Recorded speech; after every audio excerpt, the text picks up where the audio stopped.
Hi everybody, my name is Nick and welcome to another episode of Rich and the Bull, where we are here to help you to think like the rich and sort out the bull so that you can make smart and sound financial decisions. Today's topic is, do we pay tax now or later? Now, Rich, I know that when it comes to investments, there's a lot of different ideas about this and opinions, so to speak. And everybody that I talk to just about says, oh yeah, defer your taxes to later because when you get older, you're going to be at a lower tax bracket. Let's talk about this serious misnomer. Well, we talked a lot in one of our other episodes, The Matrix Retirement Revolution, about taking the green pill or the red pill. And people just want to be made easy. So I want you to think about when you started working how many years ago and you signed up for the company 401k plan and they said, hey, guess what? You could put money in here, you could be in the market, and guess what? Take a deduction now, as you said, because later you're going to be in a lower bracket. So we don't like to talk in opinions. We like to talk about facts because that's really how you're going to make a smart decision. The rich don't base their things on opinion, they think about facts. So let's think about this. Imagine for a moment, you're married, you got a family, you have a mortgage, and you make $100,000 a year. So correct me if I'm wrong, but when you make $100,000 a year and you have deductions of family and you have deductions of your mortgage interest and maybe a business, so you're not really in the bracket of $100,000, are you? Right, because you're going to have all those various deductions available to you. Right. Now let's fast forward. You're 30 years into this, you're ready to ring the retirement button. Question, is your house most likely paid off? More than likely, yes. We're hoping your kids are out of the house. Right, not always, but hopefully. You probably have exited your business. Probably sold it off or you're not doing that business anymore. Right, and so for today's example, a simple version, assume you want to have the same $100,000 coming in. And assuming, and we'll talk about this in a moment, assuming taxes do not go up, which most people would argue that they will, but assuming they stay the same, you, by definition, are in a higher bracket because that same income, you're going to be, you don't have anything to offset it. So when we talk about, is it better to pay taxes now or in the future, I like to know today. Today, do we know what the taxes are today? Yes, we know what our brackets are today. Do you know what they're going to be in 15 years from now? Have no idea. So I throw this out to a lot of people. I say, imagine you were signing your mortgage for your house.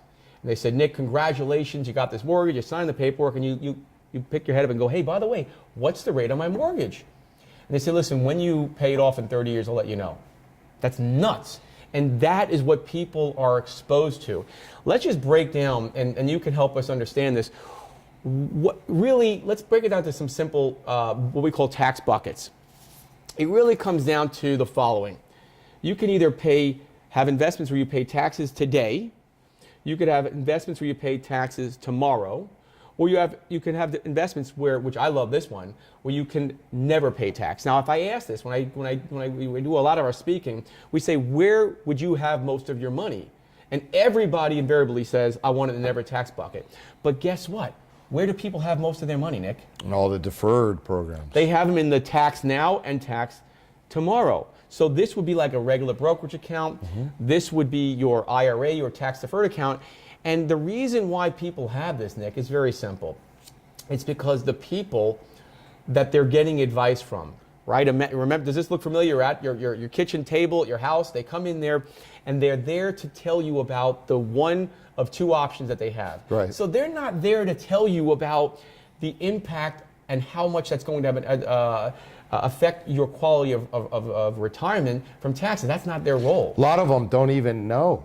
I mean, honestly, let's be honest. A lot of these guys that are sitting across a table like this, whether it be here, the dining room table, the kitchen table, or whatever, they hardly even know the products that they're offering you, much less understand the tax code, much less understand fundamentally how it's going to vastly affect the amount of money you have in your pocket or you're able to withdraw to keep your lifestyle when you get older. That's a little scary to think about that. Can you expand a little bit on the never tax? So we talk about the regular taxes could be regular CDs, money in the bank, mutual funds that are held in a brokerage account.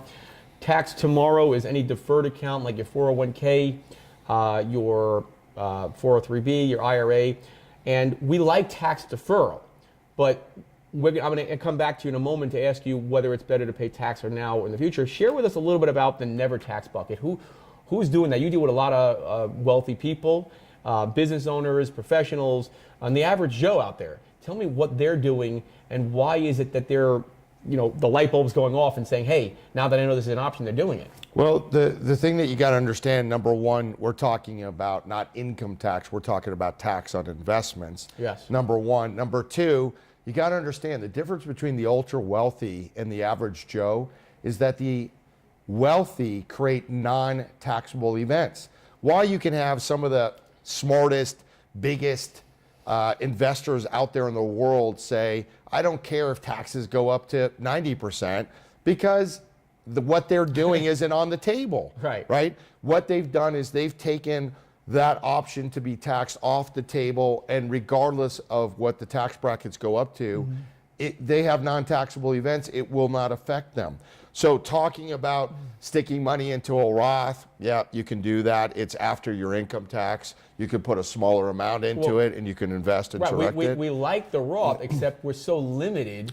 And that's how, by the way, that's how you know something is really good. When the government limits you how much you can put into it, you know it's something good, right? The other side of it would be what we talked about, the infinite banking concept. You hear about it, be your own bank, bank on yourself. Right. What we like better is the investment grade insurance contracts, which is the IBC on steroids. We always tell people, if you like an IBC, you are going to love an investment grade insurance contract. It's not like day and night. It's like day today and night a week from now, right? Yeah. Like apples and pineapples, we always tell. Right. Same fruit, completely different, if you've ever had them. Right. So I know you're going to be doing an upcoming show on that, which you're definitely not going to want to miss.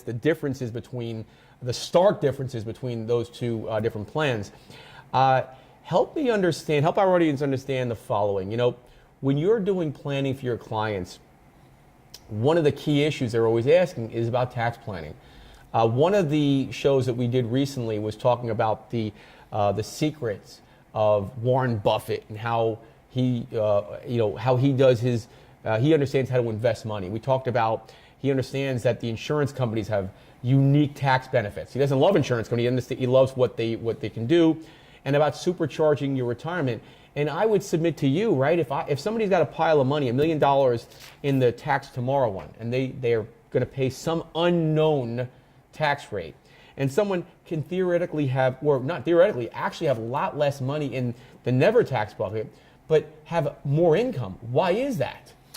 Yeah, so it all comes down to what they do in the beginning, right?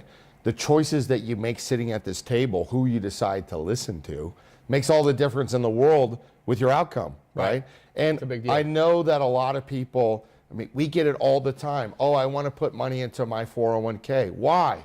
Because my employer matches it 4%, 6%. Okay, well, the average downturn in qualified, markets has been 33.8% about every 10 and a half years, right? So do you really care if your employer matches you 4, 5, 6%, if every 10 years you're losing 40%? That's number one. The other thing that people don't understand is you only get to deduct a small fraction. So if you've got, say, $50,000 going into a plan, not that you really can, but if you put it into a plan, you have a 25% tax bracket, you're going to deduct the first, $12,500. You're still going to pay tax on the other 38. And the $12,000 is going to be deferred, and you're going to get the surprise of your life when you find out that you have Uncle Sam as a partner. You took all the risk. Wow.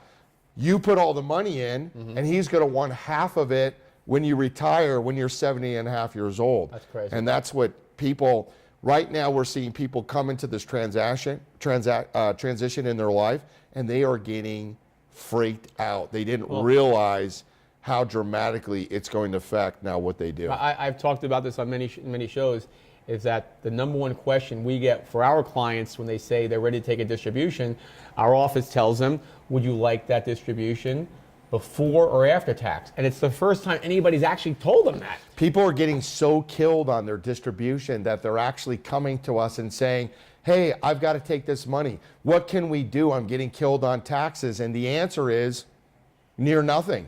Well, the great news, we have some things that can help you moving forward. Yep. But the past is the past. But you can't unring the bell, right? Right. So look, here's what I'm saying is as follows. Look, when I ask people, what's the point of what we're talking about? People say, wow, taxes can have an impact. No, that's not the point. The point is that you should have had this information before you invested. And therein lies is what the Rich and Bull show is about. Helping you identify these critical facts. And I think we can all agree that massive amounts of money going out the window for no reason to taxes would be a critical decision. And would you have made that investment knowing all that information up front? That's really what it comes down to. If you would have known it in the beginning, would you have still made the same choice for those investments? No matter where you guys are in your process, okay? Whether you're in the very beginning starting your investment career, whether you are in the middle and think maybe I better take another look at what we're doing because we might not hit our numbers, or whether you're at the tail end getting ready to retire and you're going, wait a minute, I think I'm going to get the surprise of my life. Guys, you need to reach out and get some extra eyes on this thing and make sure that you're going to hit your targeted goals, because nothing is worse than running out of money in retirement. Not fun. Not going to be a fun thing. In fact, we talked about this as well. The AARP did a study, and they said what was people who are baby boomers, their number one fear, and their number one fear in life was running out of money, which is unbelievable, because fear number two was dying. They're more scared of running out of money than they are dying. And you know what? Quite frankly, I get it, because if you're dead, there's nothing to worry about. But if you're still alive, nobody wants to know they're going to have that. So definitely reach out to us, guys. Like us and follow us on Facebook. Subscribe to our new YouTube channel. And guess what? Give us your feedback, your comments. This show we keep talking is about you guys. What do you want to hear about? And when you do that, you're going to be entered into a raffle for a $25 Amazon gift card. You talk about this so often.